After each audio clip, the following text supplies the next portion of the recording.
Hey there, everybody. It's Wayne D. Welcome to the website. This is Peter Slavin. You might recognize the last name. His father takes lessons from me. Peter lives in Chicago, but he comes down to visit, and I see Pete and Arthur and their other son Mike in the summer at Olympia Fields, where they're members. Peter's an accomplished player. He's played in the U.S. Mid-Am. He's got a very good golf swing, as you can see.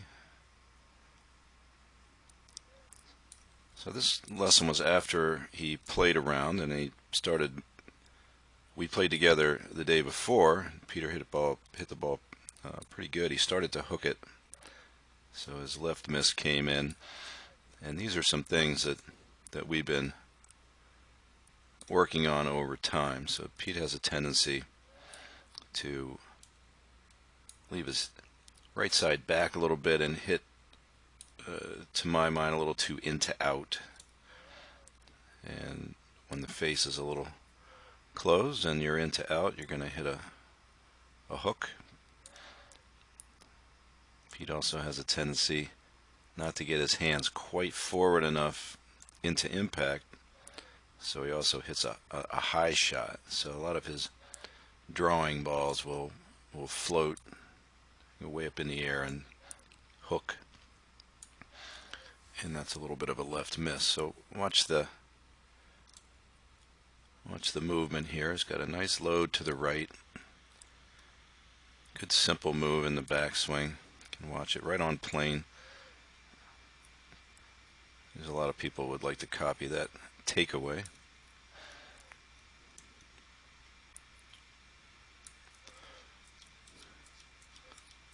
He planes it nice at the top. Got a neutral wrist. You can see he's got a little bit of depth in the right cheek there.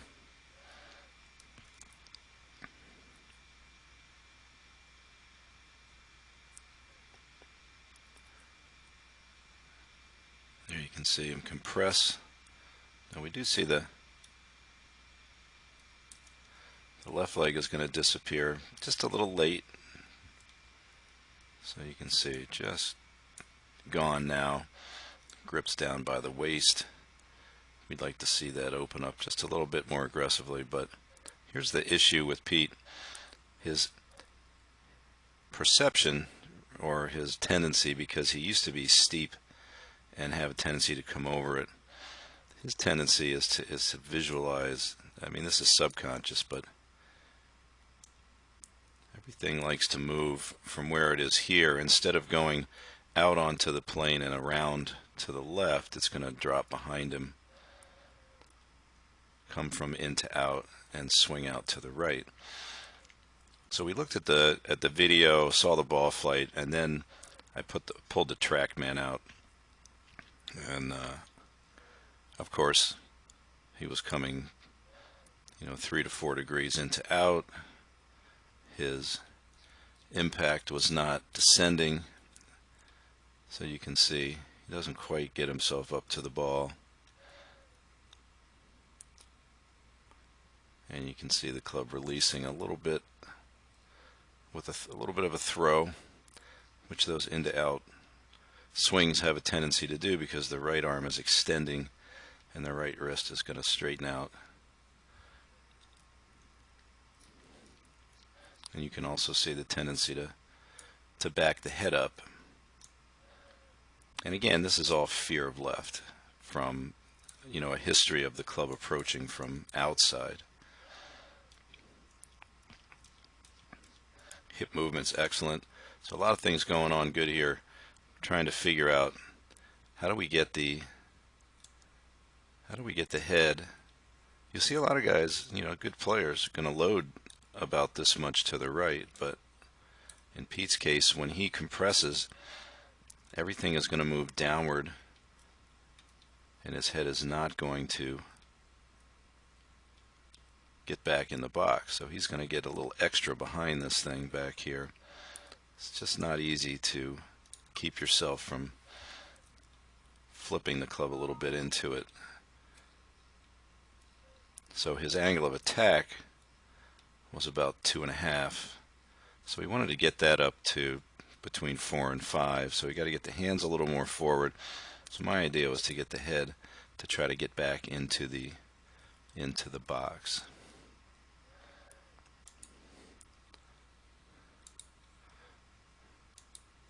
So here's a swing where we were thinking about that. So the first thing we were trying to do was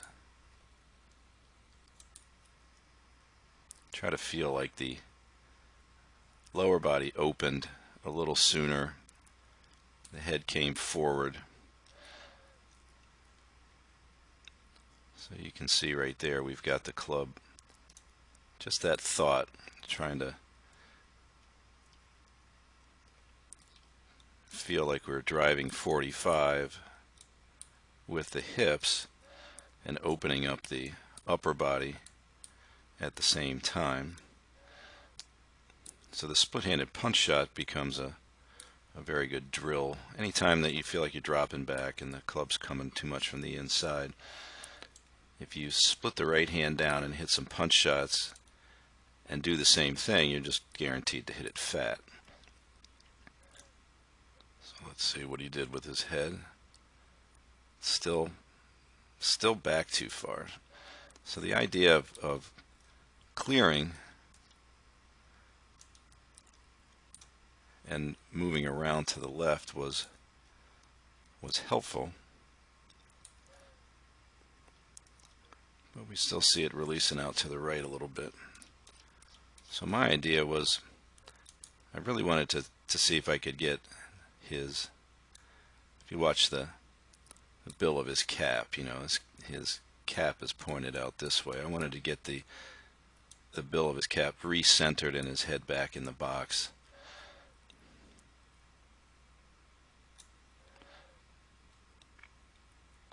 So you can see he got the hands closer to the ball with the idea of driving around with his left side more and covering with the right.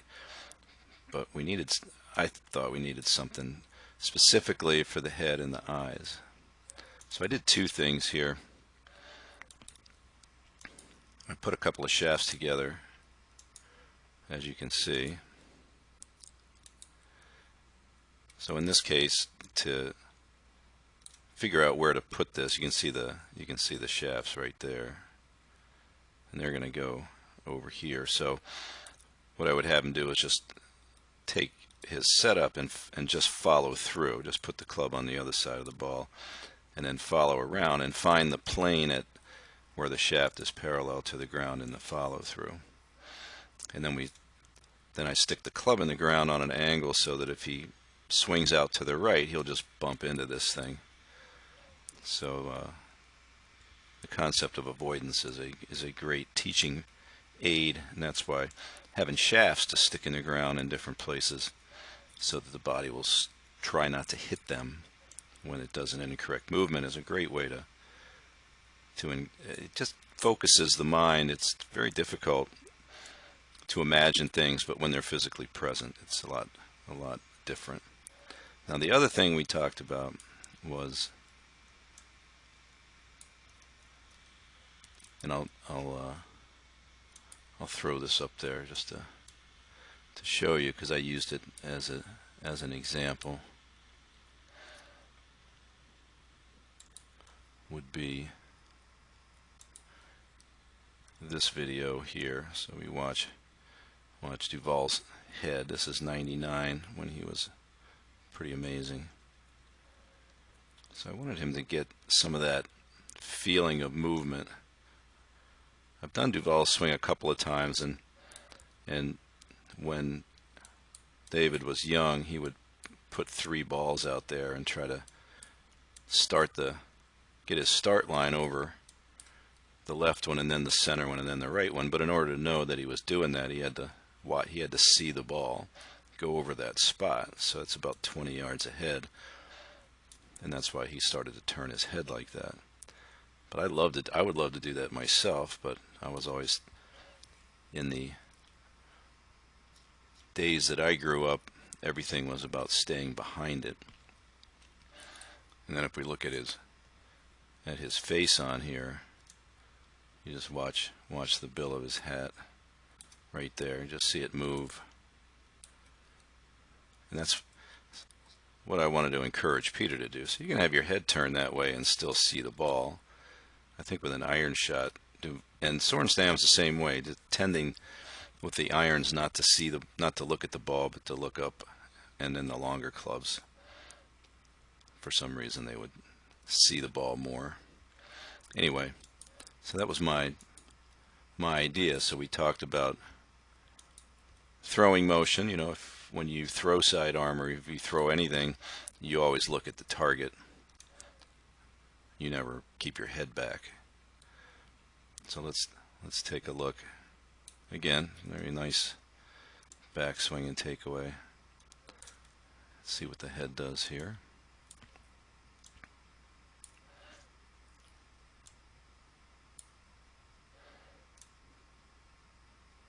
There's that little bit of a load there again. Now we're encouraging him to move forward. So now we can see, instead of being almost a full head back, a lot less. And then we look where the hands are, right up to the ball.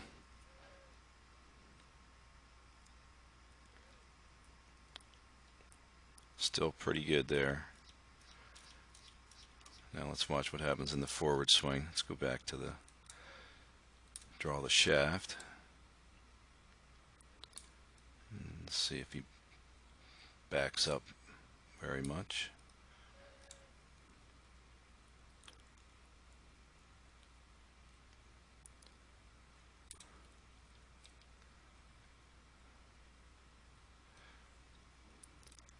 So just a little tendency to drop the club behind, but that's, if you remember, the club was right about there in the first swing.